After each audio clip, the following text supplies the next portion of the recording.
É que a gente avisa uma semana antes. Nós vamos reclamar.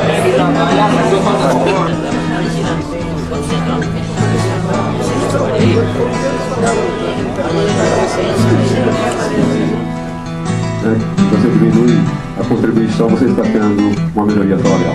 Obrigado. A palavra é o fogo. Boa tarde a todos. A presença de vocês estimula bastante a continuidade dos nossos trabalhos. Nós já temos tido evoluções muito significativas e vamos poder conversar com ela a respeito delas no decorrer dessa nossa reunião.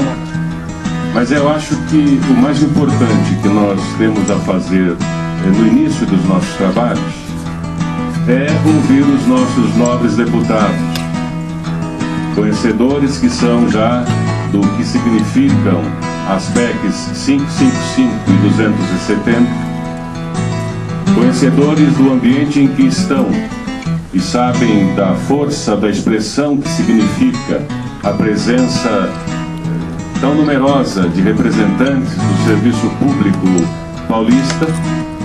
Eu acho que o mais importante no momento seria ouvir o João Dado, ouvir o Arnaldo, a respeito do que eles nos aconselham com a experiência parlamentar que tem, defensores classistas que sempre foram, como eles nos orientam, o que eles podem adicionar a tudo o que a gente já tem feito, até mesmo em conversa com eles, mas para que a gente possa harmonizar procedimentos e sairmos daqui fortalecidos em torno da visão de uma direção que nos leve a...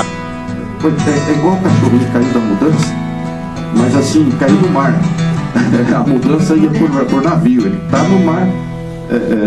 Acreditem, ele não tem mesmo condições de exercer, ele não sabe ler, não sabe escrever, mas vai tocando a vida. Tudo bem, é um representante. Mas assim como ele, nós temos lá uma série de parlamentares que muitas vezes vão a um plenário da Câmara dos Deputados e não sabem o que está votando. Isso é uma coisa assim, é um contrassenso. Imaginar que alguém vai votar uma lei para esse país e não estudou e não se preparou, e mais do que isso, não tomou uma decisão anterior, antecipada. Eu vou votar isso por causa daquilo. Então ele tem uma conscientização política.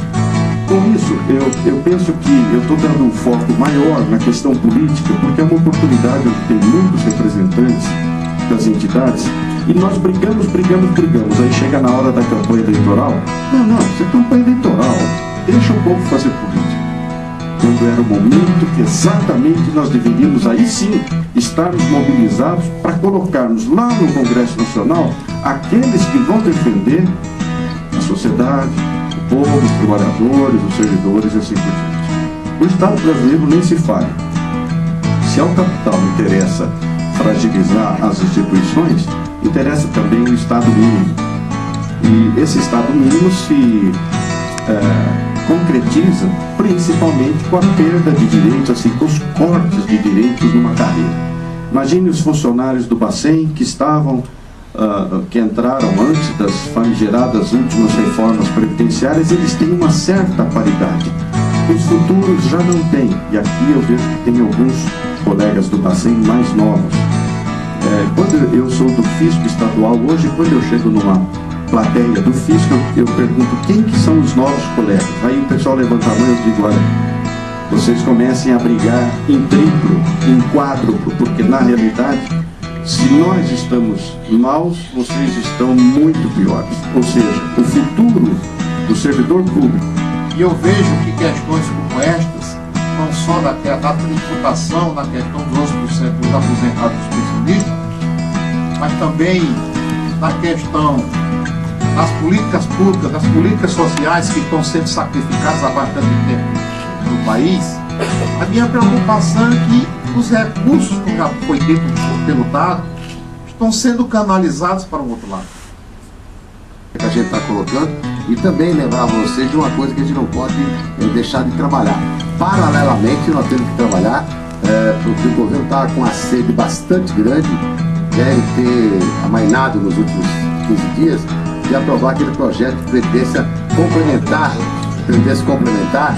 que eu estava discutindo com você agora há pouco, antes de iniciar a nossa reunião. Isso é bastante grave, que é previdência complementar de natureza privada. A coisa não dá para entender.